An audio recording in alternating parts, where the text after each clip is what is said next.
सो है guys, now आज की इस वीडियो में हम पॉलिटी के रिलेटेड एमसीक्यूज़ को देखेंगे। नाउ आगे बढ़ने से पहले आपसे रिक्वेस्ट है, प्लीज़ वीडियो को लाइक करना और चैनल को सब्सक्राइब करना।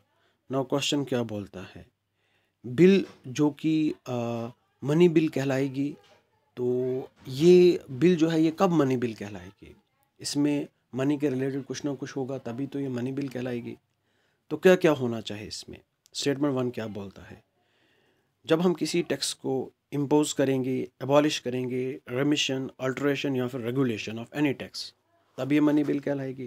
Regulation of borrowing of money या फिर giving of any guarantee by government of India, तब ये मनी बिल कहलाएगी। Appropriation of money out of consolidated fund of India, तब ये मनी बिल कहलाएगी। Receipt of money on account of consolidated fund of India या फिर public account of India या फिर audit of accounts of union और the state governments. तो इसका सही आंसर क्या हो सकता है? 1 and 2 only, 2, 3 and 4, 1 and 3 only, 1, 2, 3 and 4। चलो, इसका जो सही आंसर है वो ऑप्शन डी है, यानी कि 1, 2, 3 and 4। ये चारों के चारों स्टेटमेंट जो हैं ये करेक्ट हैं। ठीक है, जब हम किसी भी टैक्स को रेगुलेट करेंगे, अल्टर करेंगे, अबॉलिश करेंगे, इम्पोज करेंगे, तो बिल जो है वो मनी बिल कहलाएगी। जब हम बारोइंग को रेगुलेट करेंगे, मनी बिल कहलाएगी। जब हम मनी को अप्रोप्रिएट करेंगे, कहाँ से? कंसोलिडेटेड फंड ऑफ इंडिया से, मनी बिल कहलाएगी। ठीक है, जब हम अकाउंट्स को ऑडिट करेंगे यूनियन और स्टेट्स के, तब ये क्या कहलाएगी? मनी बिल कहलाएगी। ठीक है, तो यही सारी चीज़ें एक्सप्लेनेशन में हैं, तो आप पॉज करके इनको पढ़ सकते हो। Now next question, fundamental duties के रेफरेंस में हमें इन स्टेटमेंट्स को कंसिडर करना है। स्टेटमेंट 1 क्या बोलता है, फंडामेंटल ड्यूटीज़ को क्या हमने पार्ट 5 में इनकॉर्पोरेट किया है through 42nd constitutional amendment act of 1976? आई बात समझ में? क्या फंडामेंटल ड्यूटीज़ जो हैं इनको हम लॉ के थ्रू इन्फोर्स कर सकते हैं? फंडामेंटल ओब्लिगेशंस ऑफ सिटीजन्स, क्या इन पे इनका डायरेक्ट इम्पैक्ट है फंडामेंटल राइट्स पे, जो कि आर्टिकल 14 के अंडर आते हैं? तो कितने स्टेटमेंट्स करेक्ट हो सकते हैं? ओनली 1, ओनली 2, ऑल 3 या फिर नन?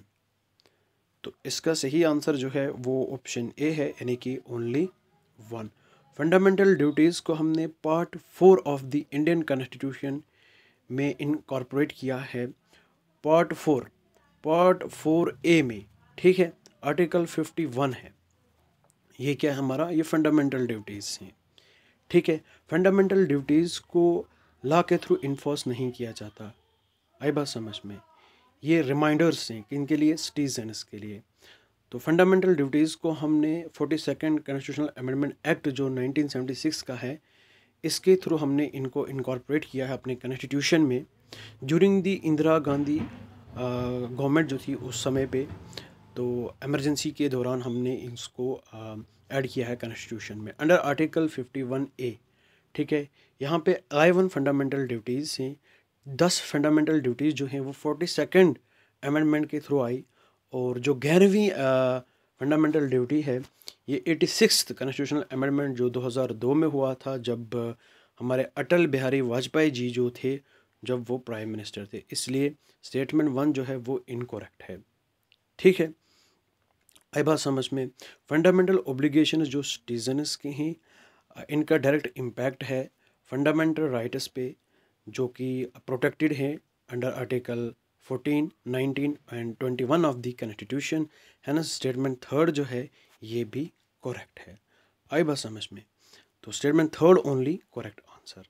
नाउ स्टेटमेंट 2 जो है ये भी इनकरेक्ट है, क्योंकि लॉज के थ्रू हम इनको इन्फोर्स नहीं कर सकते। आई बात समझ में? नाउ ये हमारी फंडामेंटल ड्यूटीज़ हैं, 11 फंडामेंटल ड्यूटीज़। तो आप देख सकते हो, हमें नेशनल फ्लैग का, नेशनल एंथम का, कॉन्स्टिट्यूशन का रेस्पेक्ट करना चाहिए। आई बात समझ में? ओके, तो ये जो नोबल आइडियल्स हैं उनको हमें फॉलो करना चाहिए। ठीक है, सोनिटी, इंटीग्रिटी और यूनिटी जो इंडिया की है उसको हमें अपहोल्ड करना चाहिए।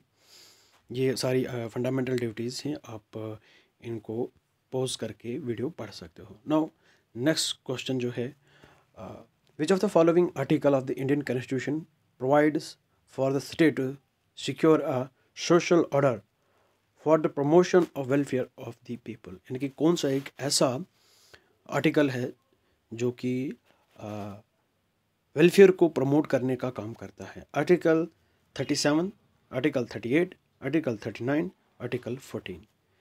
इसका जो सही आंसर है वो ऑप्शन बी है, यानी कि आर्टिकल 38 जो इंडियन कॉन्स्टिट्यूशन का है वो सोशल ऑर्डर को सिक्योर करता है for the promotion of welfare of the people. ठीक है, ऑप्शन बी जो है वो करेक्ट आंसर है। No next question, which of the following words are included in the preamble of the India. Preamble में कौन कौन से वर्ड्स इंक्लूडेड हैं? Justice, fraternity, insure, liberty and equality. तो इसका जो सही आंसर है वो 1, 2, 4 एंड 5, 1, 2, 4 एंड 5, यानी कि option C is the correct answer. Insure जो है ये प्रीएम्बल में नहीं है। ठीक है, प्रीएम्बल जो है ये एक गाइडिंग प्रिंसिपल है। ठीक है, तो इसका मकसद है, ये हमारे कॉन्स्टिट्यूशन का जो पर्पस है उसके पीछे है। ठीक है, जो हमारे कॉन्स्टिट्यूशन का पर्पस क्या है ये उसी को बताता है। ठीक है, what is the purpose of Indian constitution, ये हमारे प्रीएम्बल में ही मेंशन है। आई बात समझ में? तो प्रीएम्बल को फोर्स में लाया गया था 26 जनवरी 1915 में। तो प्रीएम्बल में क्या क्या चीज़ें हैं ये आप देख सकते हो। With the people of India have solemnly resolved to constitute India into a sovereign democratic republic and to ensure to all its citizens। क्या दिया है हमने अपने सिटीजन्स को? जस्टिस, किस चीज़ का जस्टिस? सोशल, इकोनॉमिक और पॉलिटिकल। लिबर्टी, किस चीज़ का? थॉट, एक्सप्रेशन, बिलीफ, फेथ और वर्शिप की आज़ादी। Equality of status and opportunity. ठीक है, नाउ फ्रेटर्निटी, आई समझ में बात। Dignity of individual and the unity and integrity of nation. ठीक है, तो जो प्रीएम्बल है इसको हमने कब फोर्स में लाया था? 26 जनवरी 1950। ठीक है, in our constitution assembly this 26 day of November 1949 do hereby adopt, enact and give to ourselves this constitution. यही क्या है? ये हमारा प्रीएम्बल है। ठीक है, मैंने ऊपर से बताया, तो आप एक बार खुद भी इसको पढ़ सकते हो। Now the next question, consider the following statements.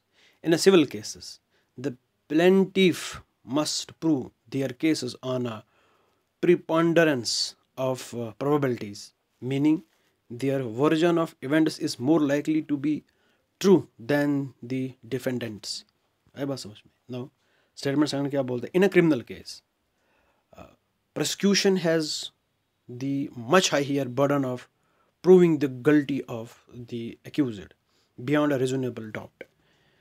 तो कौन कौन से स्टेटमेंट्स करेक्ट हैं? इसका जो सही आंसर है ऑप्शन सी है, यानी कि both 1 and 2 is the correct answer. Now next question क्या है? इन स्टेटमेंट्स को हमें कंसिडर करना है। स्टेटमेंट 1 क्या बोलता है? High court collegium are lead by the incumbent chief justice and 4 other senior most जजेस ऑफ द कोर्ट। ठीक है, जो हाई कोर्ट का कोलेजियम है ये नेम्स को रिकमेंड करता है, जजेस के नेम्स को अपॉइंटमेंट के लिए to the high court. Although इनकी जो रिकमेंडेशन है उसको जो सुप्रीम कोर्ट का कोलेजियम है वो मस्ट अप्रूवल देना चाहिए। तो कौन से स्टेटमेंट्स करेक्ट हैं? 1 only, 2 only, both 1 and 2, neither 1 nor 2। इसका जो सही आंसर है वो ऑप्शन बी है, यानी कि 2 only। आई बात समझ में? तो हाई कोर्ट का कोलेजियम जो है ये तो नेम्स को रिकमेंड करता है अपॉइंटमेंट्स के लिए, लेकिन जो रिकमेंडेशन है उनका अप्रूवल जो है वो सुप्रीम कोर्ट का जो कोलेजियम है वो अप्रूवल ज़रूर देना चाहिए, फिर जाके अपॉइंटमेंट हो सकती है। हाई कोर्ट के कोलेजियम में इनकम्बेंट चीफ जस्टिस ज़रूर होता है, लेकिन 4 अदर सीनियर मोस्ट जजेस नहीं होते, 2 ही होते हैं। कितने होते हैं? ओनली 2 जजेस होते हैं। सुप्रीम कोर्ट के केस में कितने होते हैं? सुप्रीम कोर्ट के केस में एक तो चीफ जस्टिस ऑफ इंडिया होता है और उसके साथ साथ 4 सीनियर मोस्ट जजेस होते हैं। लेकिन हाई कोर्ट के केस में ऐसा नहीं है। हाई कोर्ट के कोलेजियम में chief justice of high court होता है और 2 अदर जजेस भी होते हैं, ठीक है।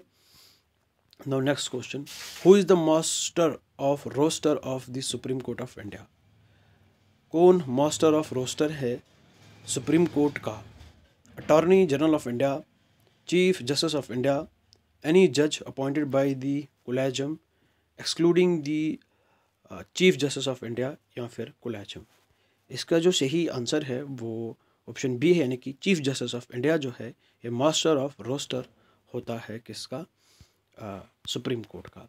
Now next question, what did the Supreme court uphold in Pramati educational and cultural trust versus union of India?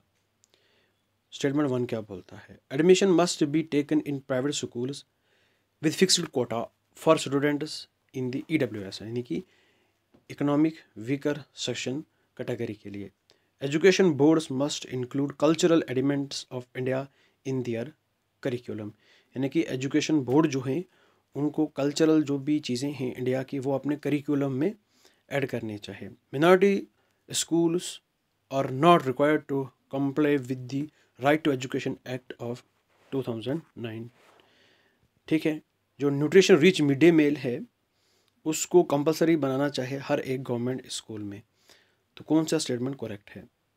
इसका जो सही आंसर है वो ऑप्शन सी है, यानी कि जो मिनॉरिटी स्कूल्स हैं वो राइट टू एजुकेशन एक्ट 2009 की बातें मान नहीं सकते, ठीक है।